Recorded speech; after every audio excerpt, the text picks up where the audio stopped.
इस नकली इंजेक्शन ने फिर एक जान ले ली। लेकिन असली और नकली दवाई की जांच करने का कोई तरीका नहीं है। आजकल पूरे देश में नकली दवाएं धड़ल्ले से बिक रही थी।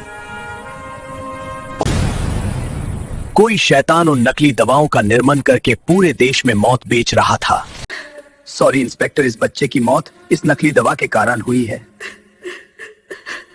इस शीशी को कब्जे में ले लो हवलदार राम सिंह। Yes sir. तलाशी लो और संदिग्ध दवाई की एक एक शीशी की जांच करो। Yes sir. सर, पूरी जांच करने के बाद भी कोई संदिग्ध दवाई नहीं मिली। सॉरी मिस्टर, मुझे अफसोस है आपको बिना वजह कास्ट उठाना पड़ा। केवल सॉरी कह देने से आप नहीं बच सकेंगे इंस्पेक्टर। मैं आप पर मानहानि का दावा करूंगा। आप तुरंत यहाँ से चले जाइए। विश्वस्त सूत्रों से मुझे पता चला था कि ये नकली दवाई बेचता है, परंतु आश्चर्य, इस समय इसके स्टॉक में एक भी संदिग्ध दवाई नहीं मिली। कहीं अपराधी को पुलिस की कार्यवाही का पहले से ही तो पता नहीं चल जाता। पुलिस इसी तरह सिर पटकती मर जाएगी, लेकिन मुझ तक नहीं पहुंच पाएगी। जग्गू, माल की खपत और बढ़ा दो।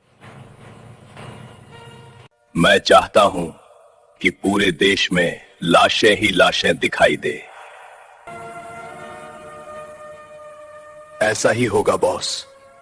शाबाश, आप टेबल पर पड़ी अपनी अपनी रकम उठाओ और जाकर मौज मनाओ।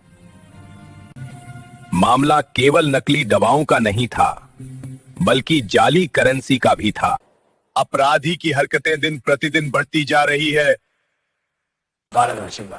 जहां एक तरफ नकली दवाओं के कारण रोजाना सैकड़ों इंसानों की जान जा रही है, वहीं दूसरी तरफ जाली करेंसी के कारण देश की अर्थव्यवस्था पर भी बुरा प्रभाव पड़ रहा है। मैं पूछता हूं कि आप लोग हाथ पर हाथ धारे क्या कर रहे हैं? अपराधी अब तक पकड़े क्यों नहीं गए? सर, हम अपनी ओर से पूरी कोशिश कर रहे हैं। यदि आप लोगों की कोशिश है ऐसी ही रही तो वह दिन दूर नहीं जब सरकार को पुलिस विभाग की जरूरत ही नहीं रह जाएगी। सुनिए ऑफिसर्स, इन धंधों के पीछे जो लोग भी सक्रिय हैं, वे 1 सप्ताह के भीतर पकड़े जाने चाहिए, वरना आप सभी अपना रेजिग्नेशन देने के लिए तैयार रहें। लेकिन सर, अब मैं कुछ नहीं सुनना चाहता। आप लोग जा सकते हैं।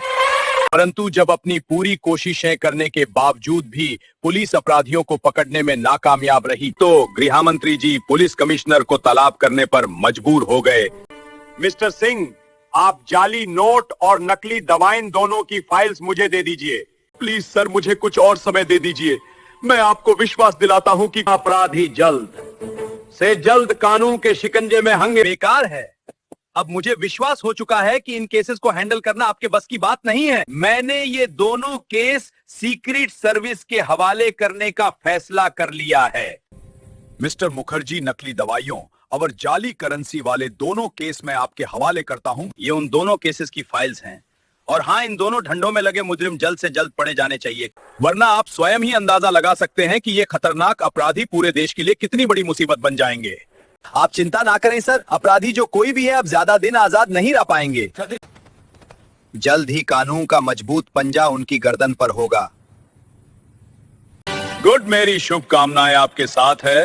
अब आप जा सकते हैं। राम भैया, आज हम सारा दिन तफरीह में बाहर ही गुजारेंगे।